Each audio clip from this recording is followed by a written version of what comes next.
I tell people, because some of my friends will ask me, like, how can you move to Ghana? This and that. But the funny thing is, there's nothing that I want or I need that I have over there that I can't find here. Everything that I use there or I want there is just gonna cost you a little bit more, but it's all here. I'll say something like, "Oh, I'm calling my grandma," or something like. They have phones there.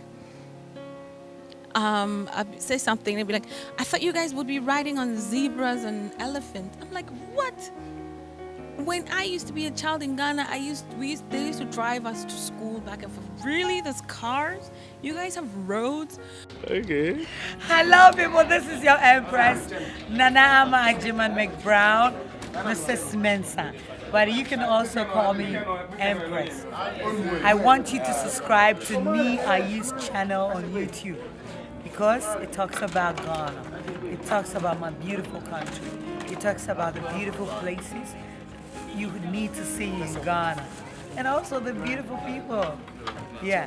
So do subscribe and get to know more about Ghana. Me, Ayi. That's all. Brr.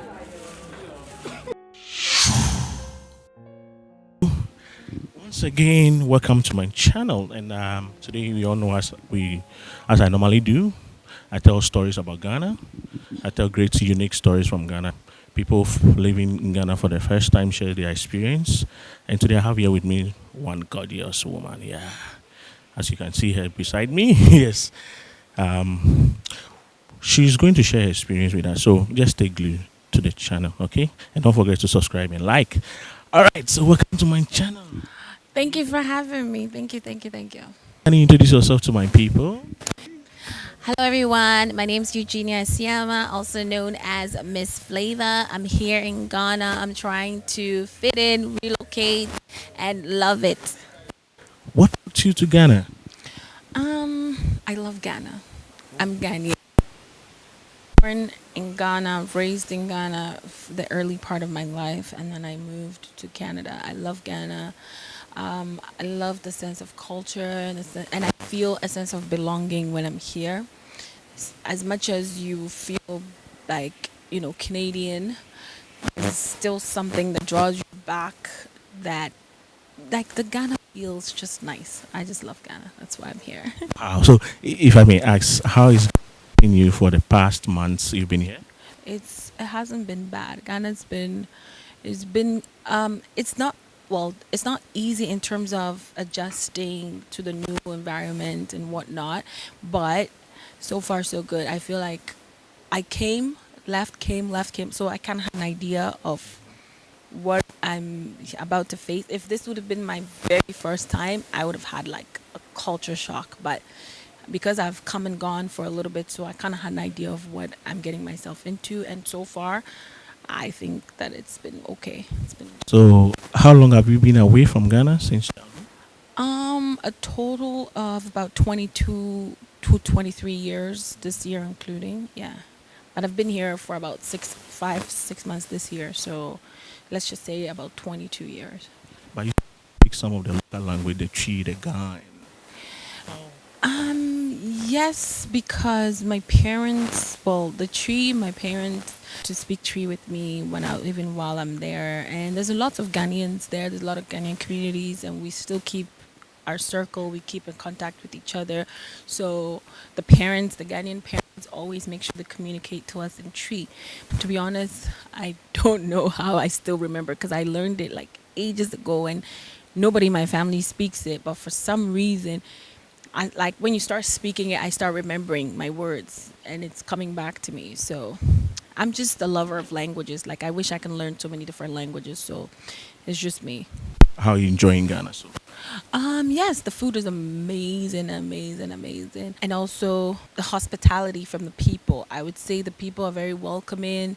Like it's when I don't know if it's because you're coming from outside, but everybody's very welcoming. Everybody's very nice to you. Everybody very willing to help you as much as they could to adjust. Like if you don't understand certain things, you speak to people, they can literally like direct you as to how this works. Oh, in Ghana this is not how we do it, this is how we do it in Ghana, this is not how. And I feel like this hospitality very good, food's amazing, and like some of the locations are really, really nice. The tropicalness of things, and all those kinds of things. Yes. I tell people because some of my friends will ask me like, "How can you move to Ghana? This and that."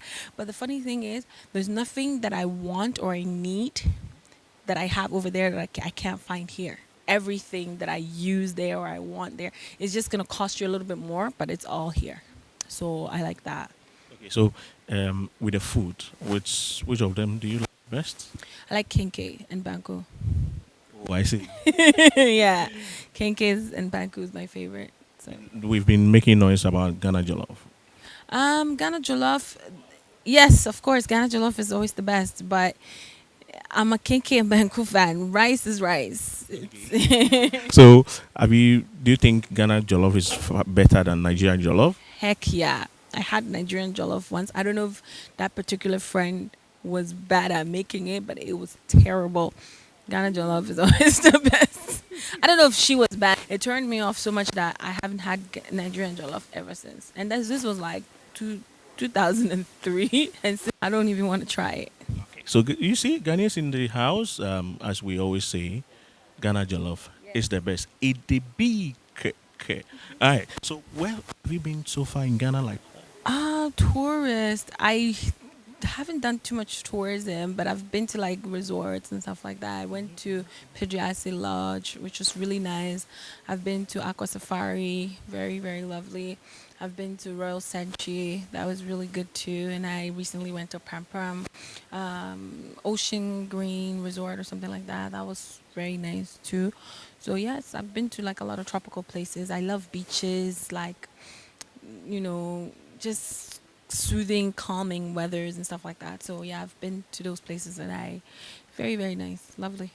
We can do better in the cleanups and stuff like that, but still very lovely. Like the settings, the food, the music, the people. It's fun. It's very fun. I would say I have lots of fun when I go to the beaches there. It's in terms of the cleanliness, we can do better.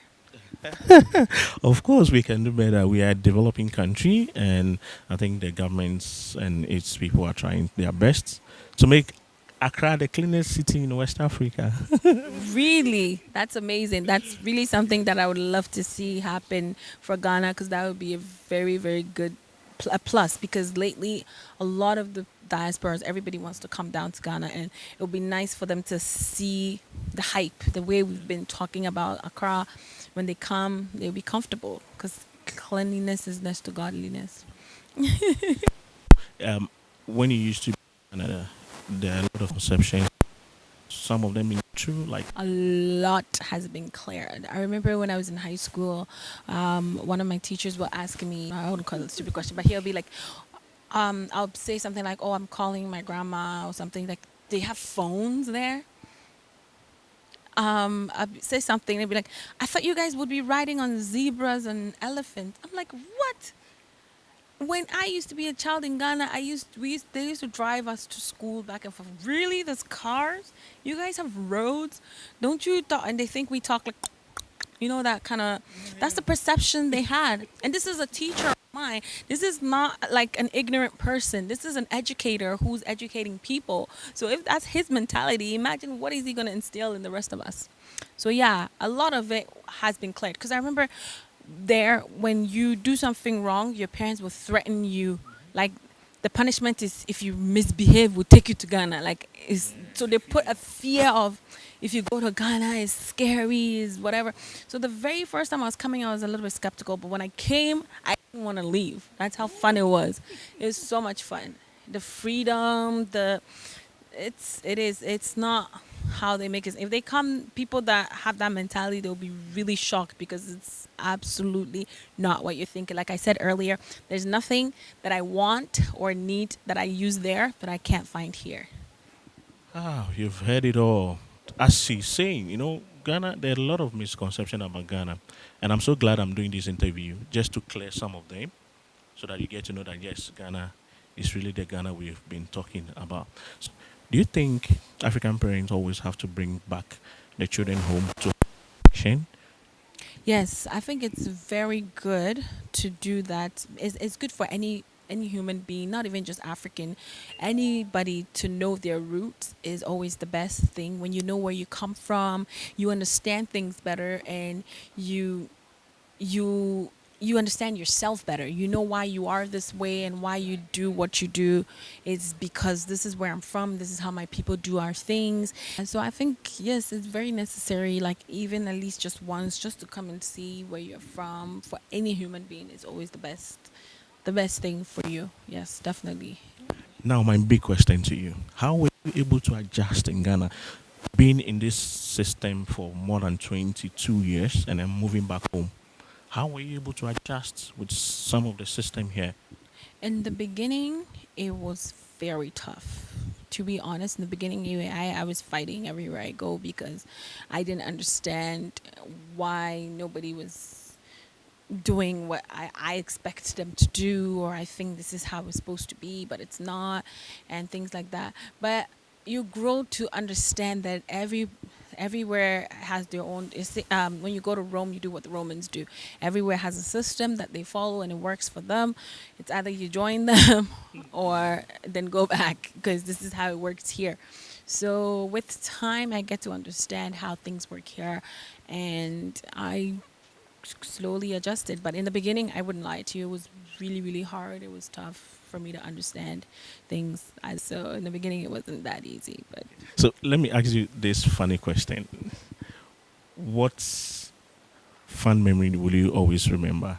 Is there anything that's made you act in a funny way than you? I can't.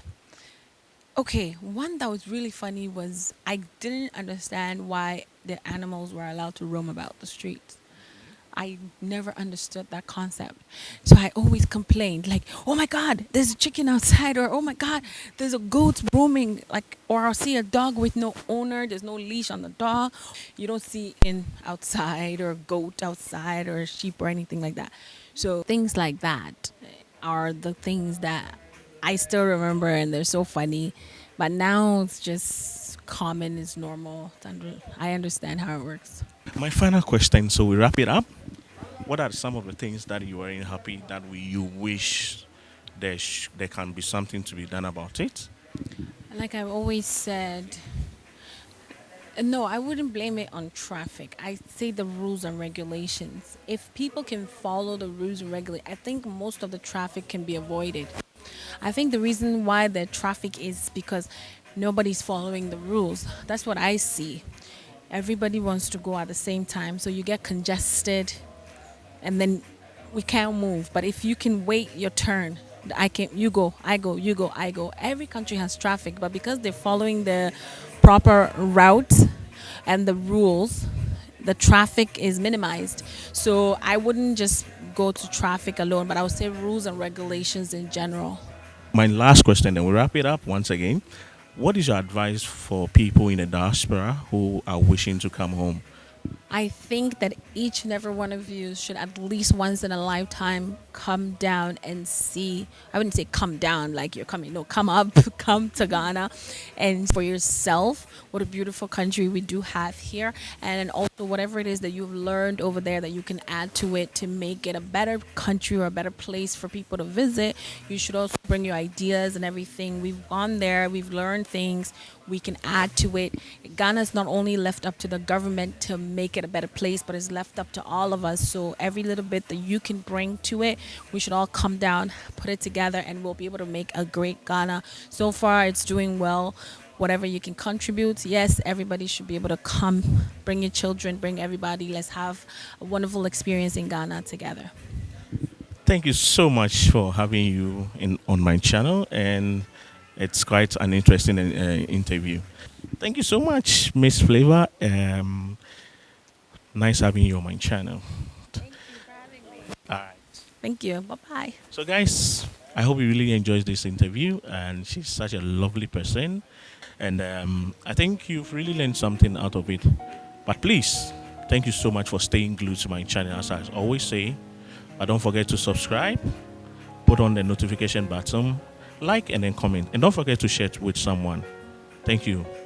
Ola Bao. So we meet again on my next episode. Bye.